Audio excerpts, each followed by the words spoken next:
السلام علیکم رحمۃ اللہ وبرکاتہ۔ شہزادی نگینہ بادشاہ کی اکلوتی بیٹی تھی، اس لیے بادشاہ اسے دل و جان سے چاہتا تھا۔ وہ نہایت ہی حسین و جمیل اور عقل مند تھی۔ جب وہ بڑی ہوئی تو بادشاہ اور ملکہ کو اس کی شادی کی فکر ہوئی۔ اسی دوران اس کے 2 شہزادوں کے رشتے بھی آ گئے۔ بادشاہ کو فیصلہ کرنا دشوار ہو گیا کہ اس کی شادی کس سے کرے۔ اس نے اس بارے میں ملکہ سے بھی مشورہ کیا، مگر وہ بھی کسی نتیجے پر نہیں پہنچ سکی، اس لیے یہ معاملہ حل نہ ہو سکا۔ وہ دونوں پڑوسی ملکوں کے شہزادے تھے۔ ایک شہزادے کا نام شاندار تھا اور وہ نہایت ہی نیک، عقل مند، بہادر اور بہت خوبصورت تھا۔ دوسرے شہزادے کا نام دلشاد تھا۔ وہ نہ تو نیک اور عقل مند تھا اور نہ ہی بہادر۔ اس نے چپکے دل میں سوچ لیا تھا کہ شہزادی نگینہ سے شادی کرنے کے بعد کوئی سازش کر کے بادشاہ کے تخت پر قبضہ کر لے گا۔ چونکہ شادی پوری زندگی کا معاملہ ہوتی ہے، اس لیے ملکہ نے فیصلہ کیا کہ وہ اس سلسلے میں شہزادی نگینہ سے بھی اس کی رائے معلوم کرے گی۔ وہ جس شہزادے کو بھی پسند کرے گی اس سے اس کی شادی کروا دی جائے گی۔ جب ملکہ نے دونوں شہزادوں کے بارے میں ساری معلومات بتا کر شہزادی نگینہ سے اس کی پسند پوچھی تو وہ بولی، امی حضور، آپ نے میری تربیت کچھ اس طرح کی ہے کہ میں اپنے ماں باپ کے فیصلوں پر سر جھکانے والی لڑکی بن گئی ہوں۔ آپ جہاں بھی کہیں گی اور جس سے بھی کہیں گی میں شادی کر لوں گی۔ ملکہ یہ بات سن کر خوش ہو گئی۔ اس نے شہزادی نگینہ کو گلے سے لگا کر پیار کیا اور بولی، جیتی رہو میری بیٹی، تمہارے لیے 2 شہزادوں کے رشتے آئے ہیں جن کے بارے میں ہم تفصیل سے تمہیں بتا ہی چکے ہیں۔ ہماری سمجھ میں کچھ نہیں آ رہا کہ کسے ہاں کریں اور کسے نہ۔ تم فیصلہ کر کے ہمیں بتا دو کہ کس شہزادے سے شادی کرنا پسند کرو گی۔ امی حضور، شادی کے لیے آپ کا جو فیصلہ ہوگا مجھے منظور ہوگا۔ شہزادی نگینہ نے دھیرے سے اپنی بات دہرائی، میں کہہ تو رہی ہوں، ہماری سمجھ میں کچھ نہیں آ رہا۔ ملکہ نے قدرے جھنجھلا کر کہا۔ شہزادی نگینہ کچھ سوچ کر بولی، تو پھر ٹھیک ہے، میں اس شہزادے سے شادی کروں گی جو میری 3 شرطیں پوری کرے گا۔ وہ شرطیں کیا ہیں؟ ملکہ نے حیرانگی سے پوچھا۔ شہزادی بولی، میری پہلی شرط یہ ہے کہ وہ اس تالاب میں تیر کر دکھائے جس میں آدم خور مگرمچھ رہتا ہے۔ میری دوسری شرط یہ ہے کہ وہ چاولوں سے بھری ایک پوری دیگ کھائے۔ میری تیسری اور آخری شرط یہ ہے کہ وہ سوتا ہوا گھوڑا لائے اور اس پر سواری کر کے دکھائے۔ شہزادی نگینہ نے مسکراتے ہوئے کہا۔ ملکہ اسے حیرت سے گھورنے لگی اور پھر اٹھتے ہوئے بولی، اس کا مطلب ہے کہ تم شادی کرنا ہی نہیں چاہتی ہو۔ کوئی بھی تمہاری یہ عجیب و غریب شرطیں پوری نہیں کر سکے گا۔ تمہیں پتہ ہے تالاب کا آدم خور مگرمچھ کتنا خوفناک اور بڑا ہے؟ کس میں ہمت ہے کہ وہ اس تالاب میں تیر کر دکھائے؟ پھر کون سا شہزادہ دیگ بھر کر چاول کھا سکے گا؟ شہزادے تو ویسے بھی نرم و نازک ہوتے ہیں، تھوڑا سا ہی کھا لیں تو ان کا پیٹ بھر جاتا ہے، اور سوئے ہوئے گھوڑے پر بھلا کون سواری کر کے دکھائے گا؟ گھوڑا سوئے گا یا پھر بھاگتا پھرے گا؟ اس کی باتیں سن کر شہزادی مسکرانے لگی۔ اسے مسکراتا دیکھا تو ملکہ کو تھوڑا سا غصہ آ گیا، اس لیے وہ خفگی سے اٹھ کر بادشاہ کے پاس آئی اور اس سے اس کی لاڈلی بیٹی کی شکایت کی۔ اس کی بات سن کر بادشاہ کے چہرے پر مسکراہٹ پھیل گئی۔ اس نے کہا، ملکہ، آپ شاید بھول گئی ہیں، آپ نے بھی تو اپنی شادی کے لیے 3 شرطیں رکھی تھیں۔ بہت سارے شہزادے ان شرطوں کو پورا کرنے میں ناکام رہے تھے، مگر انہیں ہم نے پورا کر کے دکھایا تھا۔ ملکہ کو وہ پرانی باتیں یاد آ گئی تھیں۔ انہیں سوچ کر وہ مسکرانے لگی اور بولی، امی حضور، میری شادی اپنی بہن کے بیٹے سے کرانا چاہ رہی تھی اور وہ مجھے بالکل پسند نہیں تھا، اس لیے میں نے وہ شرطیں رکھی تھیں۔ پھر میری شرطیں تو ہمت اور جواں مردی والی تھیں۔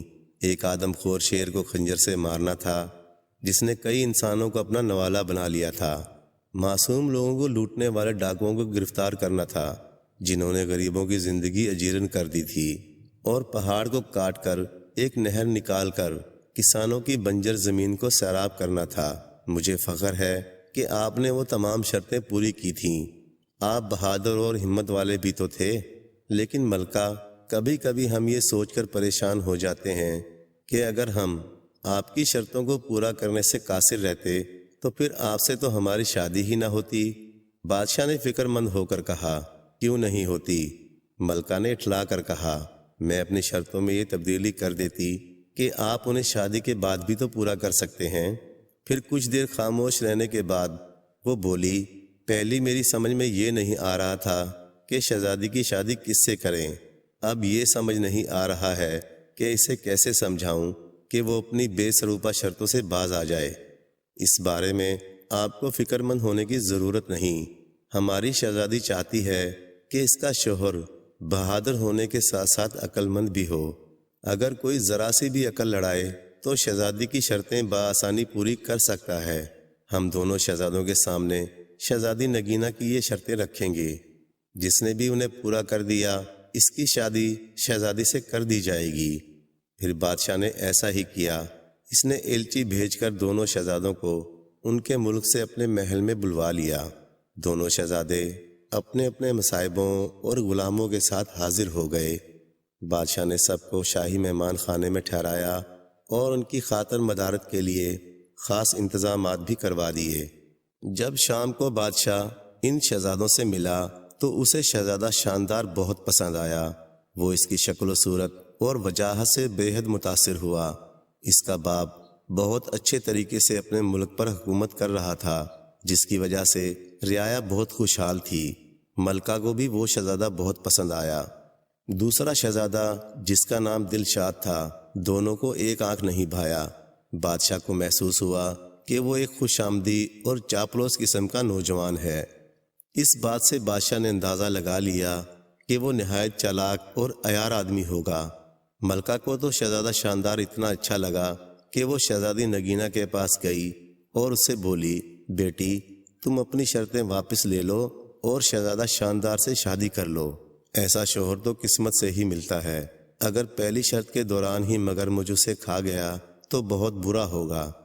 شہزادی نگینہ نے اٹل لہجے میں کہا، اگر میں اپنی شرطیں واپس لیتی ہوں تو اس میں میری بے عزتی ہے۔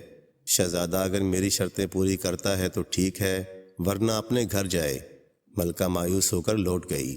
دونوں شہزادوں کی ملاقات شہزادی نگینہ سے کروائی گئی۔ وہ انہیں محل سے کچھ دور جنگل کے نزدیک تالاب تک لائی اور ان سے کہا، یہ ہے وہ تالاب جس میں ایک آدم خور خونخوار مگرمچھ رہتا ہے، کیا آپ دونوں اس تالاب میں تیر کر دکھائیں گے؟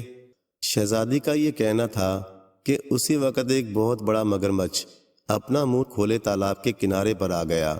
اسے دیکھ کر شہزادہ دلشاد خوفزدہ ہو گیا اور بولا، جان ہے تو جہان ہے، میں تو اس تالاب میں ہرگز نہیں جاؤں گا۔ شہزادی کی دوسری شرطیں بھی بہت سخت ہیں۔ دیگ بھر کر چاول تو کوئی دو ہی کھا سکتا ہے، اس کے علاوہ میں سوتا ہوا گھوڑا کہاں سے لاؤں گا؟ اس پر سواری کیسے کروں گا؟ میں تو چلا، مجھے نہیں کرنی یہ شادی۔ یہ کہہ کر وہ چلا گیا۔ اس کے جانے کے بعد شہزادہ شاندار نے کہا، شہزادی صاحبہ کل میں آپ کو اس تالاب میں تیر کر دکھاؤں گا۔ رات ہوئی تو اس کے ساتھ آئے ہوئے غلاموں نے تالاب میں ایک بڑا سا جال ڈال کر مگرمچھ کو پکڑ لیا اور دور ایک دریا میں چھوڑ آئے۔ اگلی صبح ملکہ، بادشاہ اور شہزادی نے دیکھا کہ شہزادہ مزے سے تالاب میں تیرتا پھر رہا ہے۔ شہزادی نے پوچھا، اس مگرمچھ کا کیا ہوا؟ وہ کہاں ہے؟ اسے میں نے پکڑوا کر دریا میں چھڑوا دیا ہے۔ آپ کی پہلی شرط میں نے پوری کر دی ہے۔ مجھے امید ہے کہ آپ اس بات پر اعتراض نہیں کریں گی کہ میں نے مگرمچھ کو دریا میں کیوں چھڑوایا۔ آپ کی شرط صرف دریا میں نہانے کی تھی، مگرمچھ سے لڑنا نہیں، شہزادے نے تالاب سے باہر آتے ہوئے کہا۔ ملکہ نے یہ بات حیرانی سے سنی۔ بادشاہ مسکرا رہا تھا۔ شہزادی نے کہا، بالکل ٹھیک شہزادے، آپ پہلی شرط جیت چکے ہیں۔ میری شرط ہی یہی تھی کہ آپ تالاب میں تیر کر دکھائیں۔ میں آپ کی ذہانت کی قائل ہوں۔ دوپہر ہوئی تو شہزادی نگینہ نے کہا، شہزادے آپ مجھے دیگ بھر کر چاول کھا کر کب دکھائیں گے؟ شہزادے نے کہا، ابھی تھوڑی دیر بعد میں۔ یہ کہہ کر شہزادہ شاندار نے کھڑکی سے باہر جھانک کر دیکھا، اس کا ایک مصاحب دو غلاموں کے ساتھ لمبے لمبے ڈنگ بھرتا ہوا محل کی جانب آ رہا تھا۔ شہزادہ شاندار بادشاہ سے اجازت لے کر باہر نکلا اور اپنے مصاحب سے کوئی چیز لے کر جیب میں رکھی اور واپس آ گیا۔ اتنی دیر میں ملازموں نے دسترخوان چن دیا۔ وہ اپنے ساتھ چاولوں کی ایک بہت بڑی سی دیگ لے کر آئے تھے، جسے انہوں نے دسترخوان کے بیچوں بیچ رکھ دیا۔ دیگ کو دیکھ کر بادشاہ کے چہرے پر فکر مندی کے آثار نظر آئے۔ کیوں میاں صاحبزادے، آپ کھا لیں گے دیگ بھر کر چاول؟ اس نے شہزادے سے پوچھا۔ ایک دیگ تو کیا، میں تو 2 دیگیں بھی کھا سکتا ہوں۔ یہ کہہ کر شہزادہ شاندار نے اپنی جیب سے ایک نہایت چھوٹی سی دھاتی دیگ نکالی جو اس کے ملازم بازار سے خاص طور پر بنوا کر لائے تھے۔ اس نے اسے چاولوں سے بھرا اور شہزادی نگینہ کے سامنے پوری دیگ چٹ کر گیا۔ شہزادی صاحبہ، آپ کی دوسری شرط بھی پوری ہو گئی، میں نے دیگ بھر کر چاول کھا لیے ہیں۔ اس نے شرارت سے مسکراتے ہوئے شہزادی سے کہا۔ اس کی بات سن کر شہزادی نگینہ ہنس ہنس کر لوٹ پوٹ ہو گئی۔ بادشاہ نے ملکہ سے کہا، بیگم اب اپنی بیٹی کی شادی کی تیاریاں شروع کر دو۔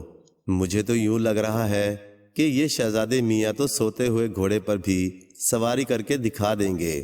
شام کو بادشاہ اور ملکہ اور شہزادی نگینہ اپنے باغ میں چہل قدمی کر رہے تھے۔ اچانک انہوں نے شہزادہ شاندار کو ایک گھوڑے کے ساتھ آتے دیکھا۔ وہ قریب آیا تو بادشاہ حیرت سے بولا، شاندار بیٹے، یہ گھوڑا لیے کہاں پھر رہے ہو؟ شہزادہ شاندار نے بڑے فخر سے بتایا، یہ گھوڑا نہایت قیمتی ہے، میں اسے منڈی سے خرید کر لا رہا ہوں۔ اس کے مالک نے مجھے بتایا تھا کہ یہ حاتم طائی کے گھوڑوں کی نسل سے ہے۔ اس کا تو میں نے ایک بڑا اچھا سا نام بھی رکھ لیا ہے۔ گھوڑا واقعی بہت خوبصورت تھا، شہزادی نگینہ کو بھی بے حد پسند آیا۔ اس کا رنگ ہلکا کتھئی تھا اور اس کی گردن پر بڑی بڑی چمکدار ایال تھی۔ شہزادے، کیا نام رکھا ہے آپ نے اس کا؟ شہزادی نے بڑے تعجب سے پوچھا۔ شہزادی صاحبہ، میں نے اس کا نام رکھا ہے سوتا ہوا گھوڑا۔ چونکہ یہ میرا گھوڑا ہے، میں جو بھی اس کا نام رکھوں میری مرضی۔ اب میں آپ کو سوتے ہوئے گھوڑے پر سوار ہو کر دکھاؤں گا تاکہ آپ کی تیسری شرط بھی پوری ہو سکے۔ یہ کہہ کر شہزادہ شاندار رکاب میں پاؤں ڈال کر گھوڑے پر سوار ہو گیا اور ایڑ مار کر اسے دوڑاتا ہوا باغ کا ایک چکر لگا کر دوبارہ ان لوگوں کے پاس آ گیا۔ یہ سب دیکھ کر ملکہ اور بادشاہ کا ہنستے ہنستے برا حال ہو گیا تھا۔ شہزادی نگینہ بھی مسکرانے لگی تھی۔ کچھ دیر بعد وہ بولی، ابا حضور، ہم چاہتے تھے کہ ہماری شادی ایک ایسے شہزادے سے ہو جو بہادر ہونے کے ساتھ ساتھ عقل مند بھی ہو۔ ہم نے اپنی شرطیں اس لیے رکھی تھیں کہ انہیں پورا کرنے والے کی ذہانت کا امتحان ہو سکے۔ خدا کا شکر ہے کہ ہمیں ایسا شہزادہ مل گیا ہے۔ اس کی بات سن کر بادشاہ اور ملکہ نے سکھ کا سانس لیا۔ تھوڑے دنوں کے بعد ہی دونوں کی خوب دھوم دھام سے شادی ہو گئی اور وہ ہنسی خوشی رہنے لگے۔